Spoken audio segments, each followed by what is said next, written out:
wanna go. Been a lot of things, man, I didn't wanna be till I saw you in front of me. I've been given a lot of chances I was too afraid to take. Faced a lot of demons, didn't really wanna face. Made a lot of promises I never meant to keep till I saw you in front of me. Under the city lights, I wanna kiss you 1,000 times. Yeah, I wanna thank all the stars in the sky that I'm right here with you tonight. Under the city lights. Well, that's a great way to introduce our new artist here from Sweden, Simon Andersson, with his new hit that just came out on June 8th, City Lights. Welcome. Thank you. Thanks for having me. And how has CMA Fest been for you? Crazy. What's been going on? I have no idea. I was like, go there, do this. I go, okay, I'll do that. Is this your first CMA Fest? Second. The second one? Yeah. Okay, have you ever been here as a fan? No. No? So you don't have the... Well, I am here as a fan too. I mean, I'm a fan obviously of Nashville and country music. So what brought you to the country music? What made you gear towards that? That's the question that I get a lot, obviously. As a guitarist, I'm not raised on country music. I was like 20 years old and I wanted to learn how to chicken pick, you know, the whole thing of that kind of thing. And I had no idea that there was a thing called chicken picking. So it was a new world for me, and I said, well, I want to learn how to chicken pick. And I had a friend who introduced me to Brent Mason, which is a very famous guitar player. And I listened to that, and I mean, how's he doing that? So that's how I started out. And then obviously to learn, I listened to a lot of country music. And being a songwriter, I felt that it mixed very well with like a hybrid thing with what rock, blues, country, just a mix of everything. Now you produced your first album, Brand New Day. Yeah. How was that role? Well, I have a master degree or a master whatever, master in music education as a teacher, a guitar teacher. And when I was done with that, you could sort of add 2 years of music production studies, and I did that. And during that course, I just said, well, I'm going to take all my best songs, finish them, and record them, produce it myself, and just see what happens. You know, that's what. So it was a thing within school. You know, that was the thing. And through a contact in London, he tipped me of this award show in Hollywood, so I sent my stuff. And then I forgot about it because I realized, you know, they're not going to pick me. I'm nobody. I'm just a guy from Sweden. But they did. I got an email saying that, Simon, you're nominated for Best Country Song of the Year. And I was like, get out of here. Come on. So, no, I'm not. But it turned out that was the case. They chose 8 artists to play at the award show out of like 200 nominees or something like that, and I was among the 8. So I felt like a winner coming there. I mean, I'm going to Hollywood, I'm going to play. I mean, how bad can it be? And then I won. And of course, I didn't know that coming there, of course. I was standing backstage when this girl drags me by the arm and said, "You're Simon Andersson?" I was like, "Yeah, I am. What's going on?" And she pushed me on stage. I was at the podium. Everybody was clapping. I was like, "What's going on here?" And I was like, "Simon, you won. Won what?" I like almost forgot the whole thing. So that was just crazy. And then I hooked up with some people that had connections here in Nashville, and here I am. So that's kind of... Now, would you ever consider moving to Nashville? Yeah, of course. I love it here. We were talking about that earlier here. We had breakfast at the Waffle House. We don't have Waffle Houses in Sweden. It's kind of a very American thing, so I said, you got to go there. You know, yeah, of course, I love the mentality here. You know, people are great, very friendly, very... well, you just, you know, just start talking to new people and make new connections all the time, which is just great. I love it here. So when people find out what you do for a living, what your career is, what is one of the most typical questions they ask you? And it doesn't have to be somebody in the industry or somebody interviewing you, but somebody you meet or, you know, just in conversation. But they like the most just a typical question, they, yeah. When they find out you're a musician, producer, things like that. Is something very typical? Yeah, cool, man. And what do you do for a living? That's what they say. Yes, it's true. Yeah, it's true. Yes, you're into music. Yeah, cool, great. So what do you do for a living? That's. Can you get me tickets? Yeah, exactly.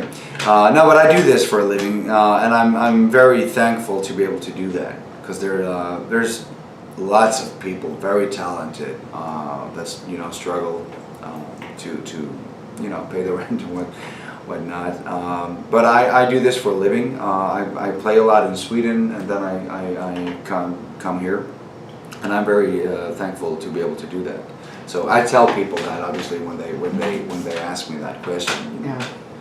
What difference do you find in the country fans there as opposed to here? Is there much of a parallel, much of a difference, or is there a lot of similarities? A lot of similarities, I think. Country as a genre is not a mainstream genre in Sweden, meaning that, first of all, we don't have as many different radio stations as you do here, since it's like 10 million people in the whole country, so it's obviously a smaller market.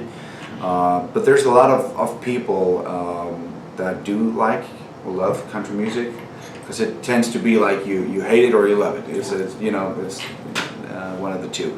But I also find that a lot of people that come to my shows that kind of have the attitude of, well, we weren't sure about country music, then because they don't know the genre. That's the thing, and then they listen to me play, and then they come up after the show and talk to me and say, hey, well, we weren't sure about the whole country thing, but this is this wasn't really country music, it proves the point over and over and over that people don't.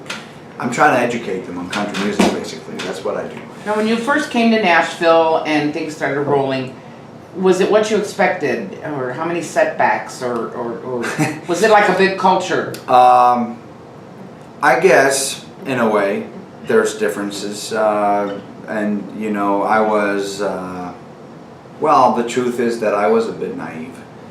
I wasn't really, it's a big world, and we, I was coming from Sweden and, building my small business, step by step. Mm-hmm. So even in Sweden, it wasn't like a major thing yet. And coming here, it was even smaller, obviously. So I've learned a lot along the way, and that's how you learn. I mean, you sometimes step back. A step back gets you a step forward. So it's not like I won in Hollywood and then the world just opened up and everything was just good to go, and that wasn't the case, or it's not the case. And I think that's a very vital piece of information to learn as well.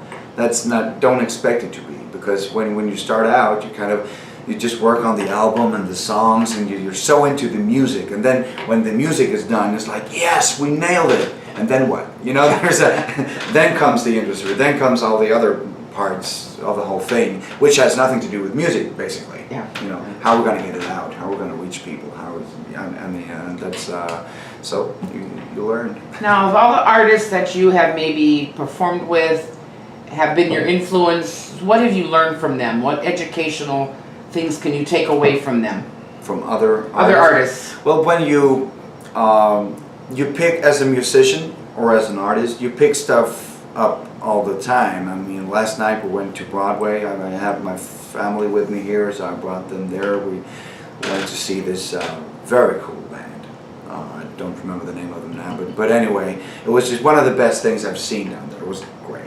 And for me, that's like, everybody's just jumping around, dancing, and having a great time, but I watched them, it was just, how do they do that? And well, I listen to what he's picking, and just, you can't remember everything, obviously, but I remember yesterday I was standing and looking at his right hand, how he was doing, just picking up small things, just pieces of here and there, bits of, and then you put it together, and I go back home, and then he was doing like this, and and you just evolve. Yeah. and other people just drink beer. I drank beer too. I'm not saying that, but you know how. Well, as fans, they look at it different as Yeah, an artist yeah, would yeah. when they go into a show. You enjoy it, but yet you're looking for different things, whereas we don't see those things. No, and it's very. When I listen to music, it's the same thing. I would love to have the ears of like a normal person, or a person doing other stuff. Yeah. So I could listen to music like they do, because I don't. I've spent my whole life learning. So when I can sit there, you know, people talk to me, and I find myself I'm listening to the bass line now. You know, it's just weird. You know. Now, do you come from a musical family? Yeah, I do. An artistic family. My grandfather was, he played the piano like boogie woogie style, and painted, so it's kind of an artistic thing there. So what do we have left for the rest of this year? For me, well, I'm flying back to Sweden in a couple of days now. I'm just going to enjoy Nashville a bit before we go back. I have a summer tour there, and then we're actually, sounds weird, but we're planning a Christmas show. So when I get back, we're going to do that. So Merry Christmas, everyone. It's weird, but that's how it is. You know, you got to plan these things ahead, obviously. So that's what we're doing too. Any trips back to the States any time this year? Not sure. Maybe. Nothing planned at the moment, but you know, you never know. And then it's, you know, to start planning for next year, and I have lots of new releases coming up too, and an album, obviously. When, I don't know, but I'm just going to release the singles now for the upcoming album, and we'll see what happens. Now, how does social media work for you? What? No, social media. It takes a lot of time. You need somebody to help you out, or like have a strategic plan to cope with it, because it eats you up if you don't. You gotta, like, there's so much to do. I mean, I have my own label. Obviously, there's not enough time to do everything yourself. You cannot do that, and that's not a good way to. So don't do that. Whatever, don't do that. But you need to plan everything. And social media, which is just one thing, obviously, of all the things. But if you don't have a plan for it, you can spend a whole day just being on social media. I mean, and I think there's new things just popping up, like, you know, everywhere. I don't know half of it, really. So I mean, you got your Facebook, you got your Twitter, Instagram works really well for me with pictures and whatnot. And what else? Yeah, you know. And then you have my website. So I'm trying to tie everything to that, because, you know, social media, it all changes, and now that's hip, and then it's another thing. But I'm trying to get everything to my website, you know, connected, so people go to my website and check things out, because that'll never change. You know, it's SimonAndersson.net. That's it. So yeah. Simon, we appreciate your time today. We've enjoyed you. I'm glad you're here in the States. Hope you get back here again this year. Yeah. We wish you the best with the rest of the year and your career. Thank you, Simon. Thank you so much. Thank you.